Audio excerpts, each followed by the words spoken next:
Okay, so here's a thought. What if your most difficult, most uncomfortable feelings weren't actually something to run away from? What if they were hiding a gift? It sounds a little crazy, I know. But in this explainer, we're going to dive into how moving through our discomfort can actually unlock something amazing on the other side. Just think about it for a second. That sudden wave of anxiety before a meeting, right? Or that flash of anger when you're stuck in traffic. That sinking feeling of sadness.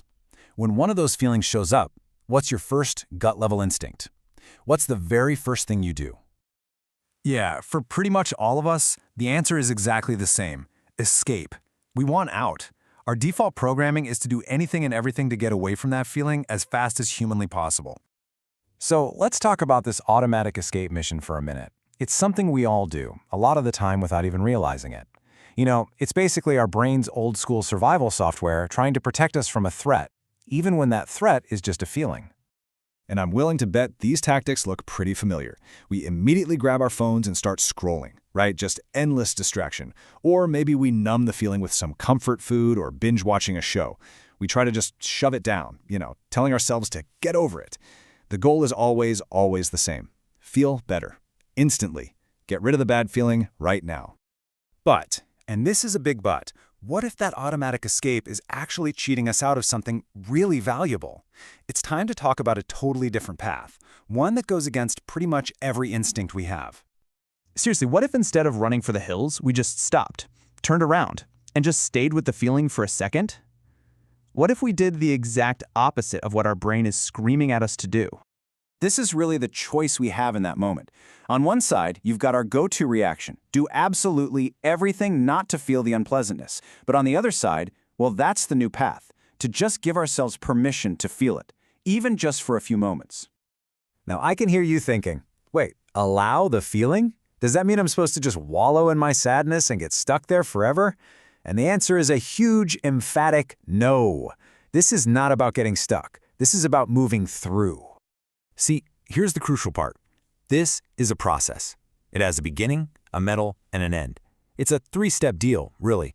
First, you just allow the feeling to be there, without fighting it. Then, you move through it, which just means you're experiencing it. And finally, once you've passed through it, you can actually release it. The best way to think about it is like walking through a tunnel.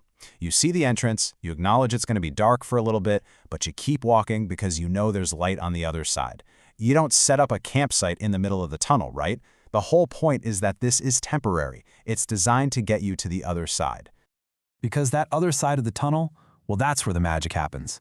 This is where we find the reward for being brave enough to walk through the discomfort in the first place. So what is it? What's actually waiting for us after we let ourselves feel the anger or the sadness or the fear, and we move through it? What do we find? Is it just nothing? Emptiness? Nope, not even close. It's something so much better. The payoff is the chance to discover underneath it feelings that are good, that are pleasant. That difficult feeling wasn't a dead end. It was actually just a layer covering up something positive.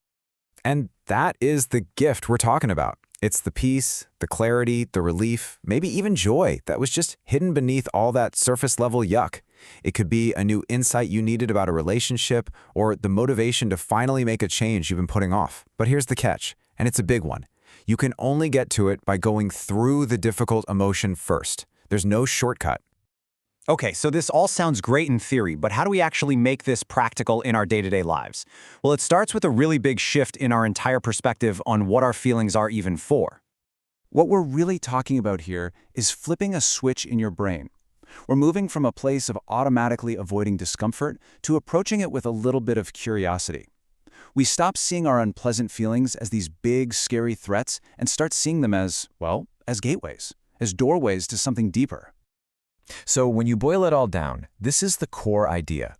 By having the courage to gently allow the unpleasant feelings to just be there for a moment, we're basically given the key to unlock all the pleasant feelings that are hiding just beneath them. So here's my challenge to you. The next time that familiar, uncomfortable feeling shows up, instead of immediately reaching for your phone or the remote, just pause, take a breath, and ask yourself a totally new question. What gift am I ready to discover?